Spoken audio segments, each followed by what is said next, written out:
Hello, this is Michael from Michael Makes Stuff. I'm gonna attempt to make a mission style table to a lady's specifications. She's wanting it 22 inches tall and the top 22 inches wide, 22 inches deep. So let's get started on this, shall we? First things first, I do a lot of this stuff in my head, so I'm estimating that it's going to take at least two 1x6s, four 1x2s, and one 2x4 that I'm going to rip down to be a 2x2 to make these tables. So drive across town, get your lumber, come back, and hopefully you don't mess up and have to go back. There's a lot of crap damn hell moments in what I do, because I kind of just taught myself how to do this. A couple chairs I made. I'm trying to sell them, but nobody's really hit on them yet. Every shop has to have a shop dog. This is mine, Missy Dog. She guards me from all the trucks that drive by, and she likes to bark a lot. So starting our first cuts. It's supposed to be 22 inches tall, so leaving for the 3/4 inch top thickness. That makes the legs have to be at least 21 1/4 inches long. So we measure out our board at 21 1/4. Make your mark. All right, so we line up our square. We got our, well, it's hard to hold the camera and do this all at the same time. So there's my mark. Let's get ready to cut. All right, get that there. I don't know how to hold this camera right and cut safely, because you need to hang on to your material.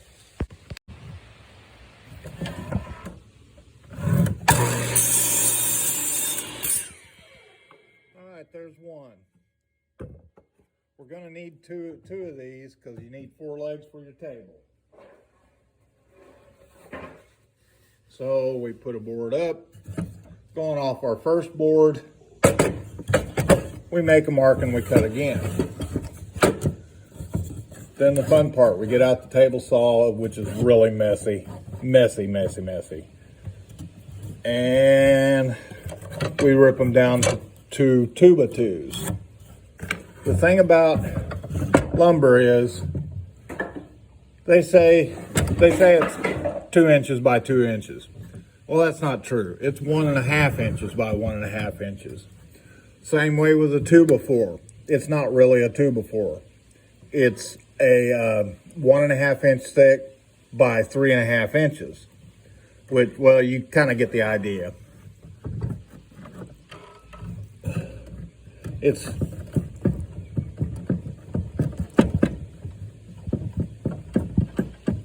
crucial you get in the right spot before you cut, because once you cut, you're committed. All right, here we go.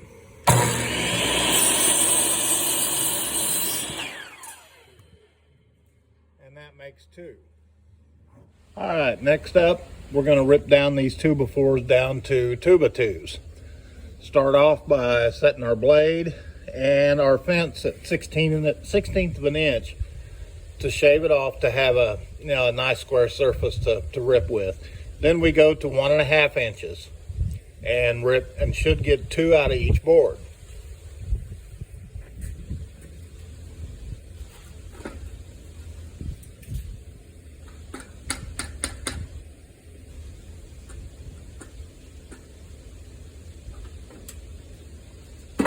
Take a look at our blade. Yep, we're going to clear it. So we're ready to cut.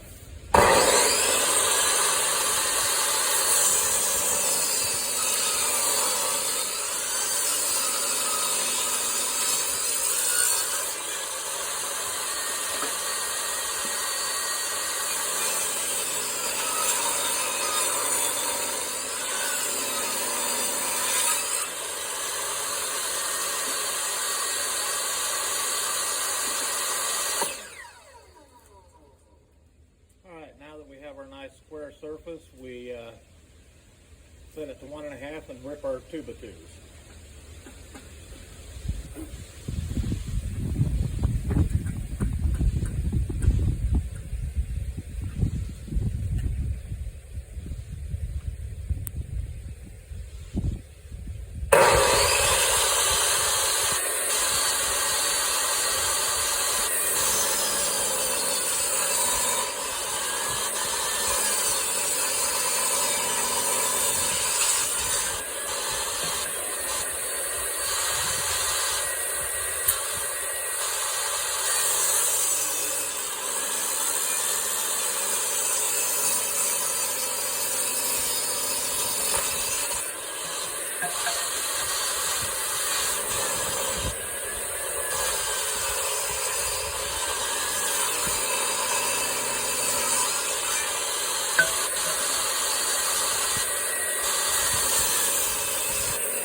We go on to our 1x2s. All right, now we're on to the 2x2s. The table's going to be 22 inches by 22 inches, the top. So to have a 1-inch overhang all the way around, the base needs to be 20 inches by 20 inches.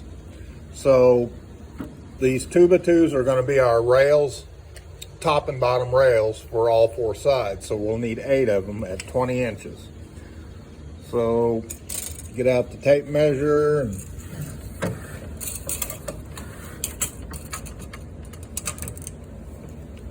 alrighty.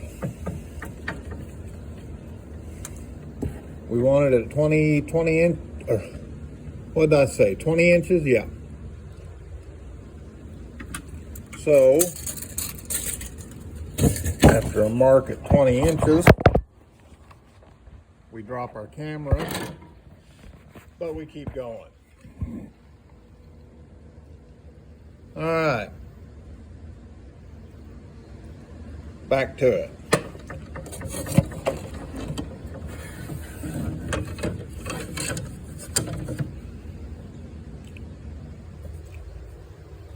Make your mark. And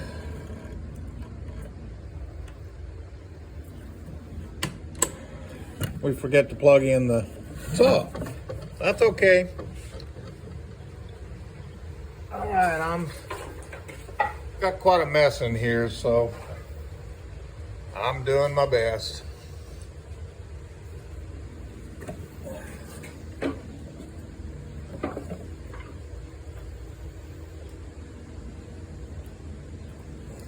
Dead air time. I don't know how to do these filming things. I'm not a cinematographer. But here we go again. Get where we want it. Make your cut.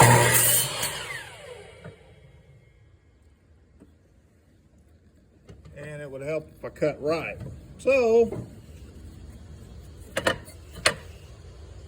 to make sure we have our 20 inches, a trick I use to shave off just a little bit is put your board up against it, bend that blade a little bit. All right, now you can shave it. There's our 20-inch board. We need 7 more of them. So using that board as a guide,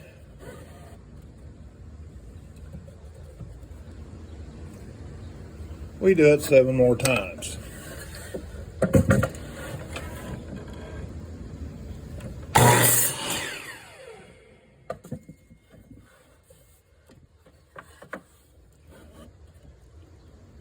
Flush up against the ends, mark,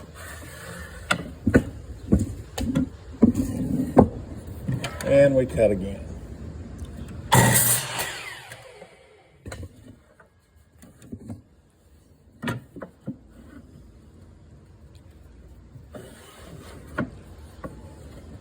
Flush, mark,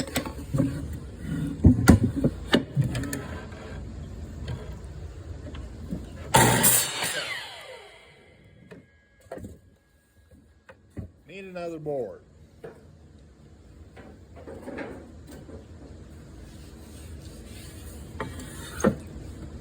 Get it up there against it.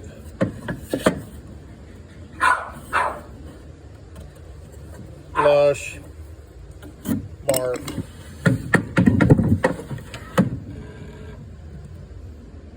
and cut.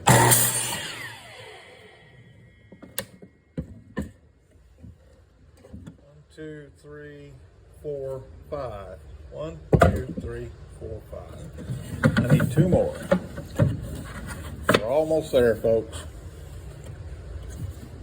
What we're going to be doing with these to join them to the 2x2 legs is we'll be making pocket holes next.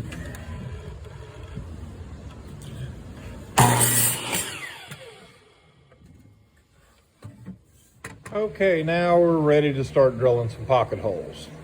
This is the Kreg Jig 720 Pro.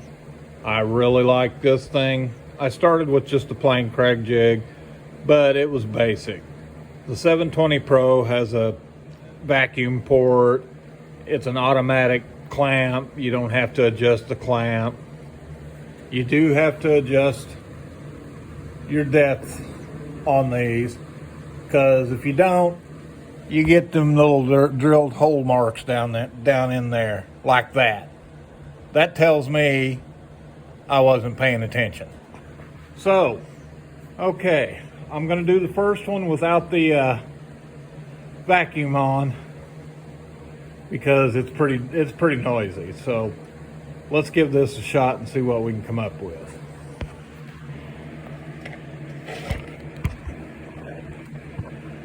If I can get this camera to sit still long enough.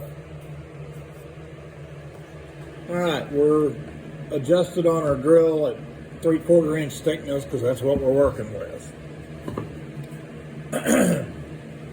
You line up your holes where you want them. Automatic clamp, easy peasy. And then you're ready to drill.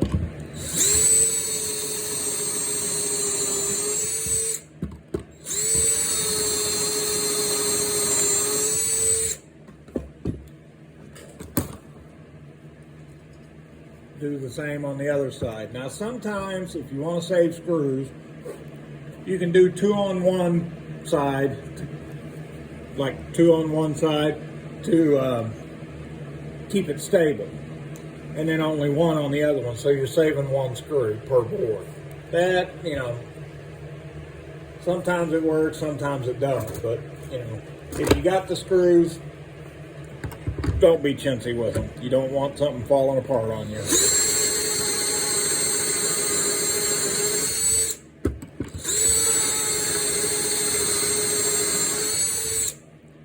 All right, that's how it's done. This is probably the most used tool I have, other than my saws.